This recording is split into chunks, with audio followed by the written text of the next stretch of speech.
Bom, nesse vídeo eu vou falar sobre os asanas, as posturas, que é a parte que eu acredito que a maioria das pessoas que se interessa por yoga começa por aí, né? Começa pela prática física. É uma parte bastante importante, evidentemente, do yoga, não é a única, como eu venho falando nos vídeos, mas é uma parte bastante importante porque é justamente nos asanas que você vai movimentar o seu corpo, né?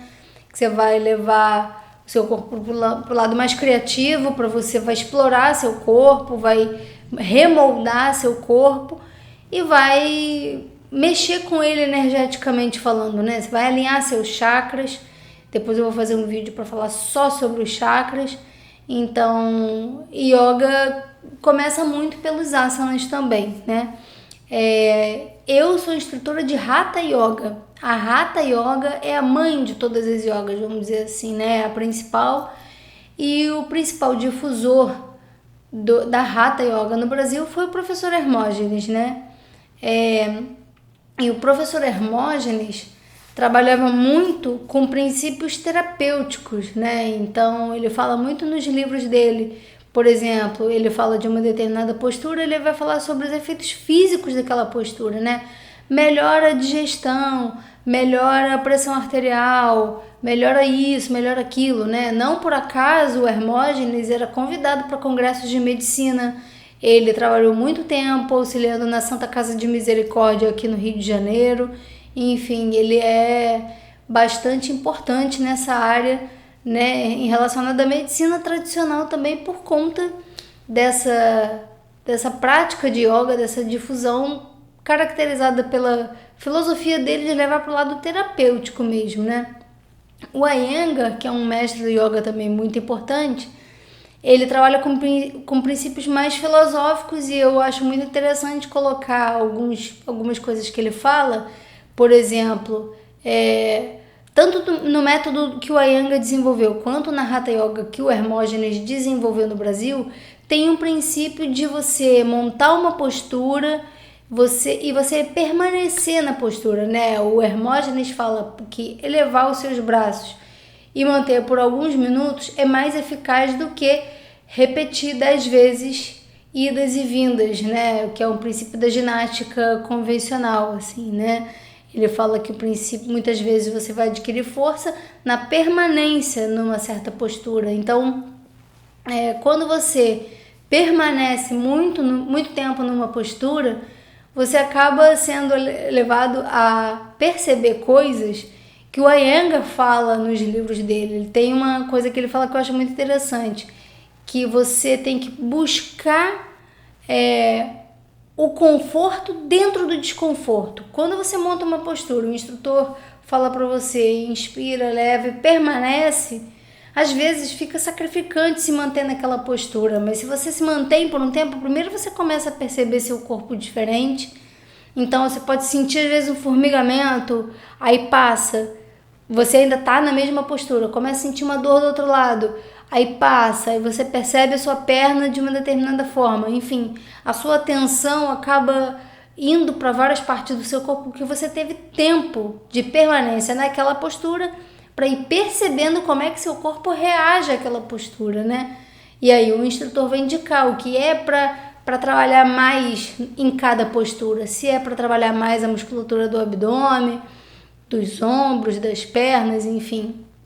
E o Iyengar fala que esse princípio de você buscar o conforto dentro do desconforto, te leva a uma filosofia de vida, de encarar certas circunstâncias da vida, de ter que suportar a dor e o desconforto em muitos momentos da vida, porque a vida é repleta de dor. Eu adoro quando ele fala isso, né?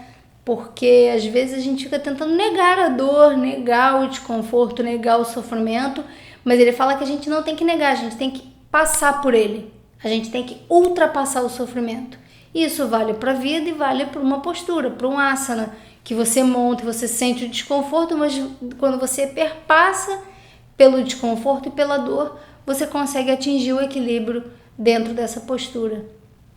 Bom, ainda sobre os asanas, né? Esse princípio do asana de você ter que se manter numa postura, de você perceber o seu corpo de diversas formas, Isso também é uma condição que leva o praticante a estar no tempo presente. Assim como o pranayama, numa aula de yoga, quando você começa com o pranayama, você está trazendo, o instrutor, né, está trazendo o seu aluno, o seu praticante para a presença. Porque às vezes a cabeça está voando, está pensando em mil coisas. Ele está respirando aqui, ó, mas está pensando, tem que lavar a louça, tem que pagar a conta, tem que fazer isso, tem que pegar o carro não sei aonde e tal. Quando você conduz, respira e vai condicionando a pessoa a fazer práticas de pranayama diferentes, no princípio da aula, você já está trazendo a pessoa para a presença. Ela tem que prestar atenção no abdômen, na respiração abdominal, depois no outro pranayama. Então você já vai trazendo o praticante para um estado de presença. E quando na segunda parte da aula já vai para as posturas, para o asana, ela já está mais preparada para esse tipo de condicionamento, de montar uma postura e ter que permanecer nela, né? Então, yoga é presença. No yoga não tem passado e não tem futuro, só tem presente.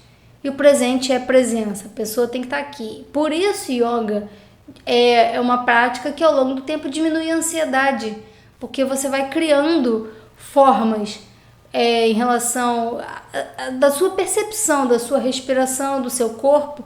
Isso vai levando para uma condição psicológica também de perceber que a vida é hoje, é aqui, é agora, não é amanhã, né? E dessa forma também você acaba combatendo o comportamento automático, né? O automatismo. Ah, amanhã eu não sei como é que vai ser o meu trabalho, porque não sei o que, já começa a ficar ansioso. Mas será que vai dar certo? Será que não vai? Será?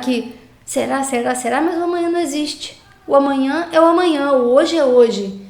Então, o praticante de yoga ao longo do tempo, por causa dessa condição da prática em si, de ter que prestar atenção na sua respiração no momento do pranayama e também na postura, na montagem de cada postura, a pessoa acaba vindo ao longo do tempo, com disciplina, trazendo a sua psique também para essa circunstância, né? Para se moldar a partir daí, do entendimento de que não existe nem passado, a gente não pode estar apegado ao passado, porque passou, e o futuro ainda virá. Então, a gente não tem que se preocupar com ele. O tempo que existe, o único tempo que existe é aqui e agora. E yoga é presença.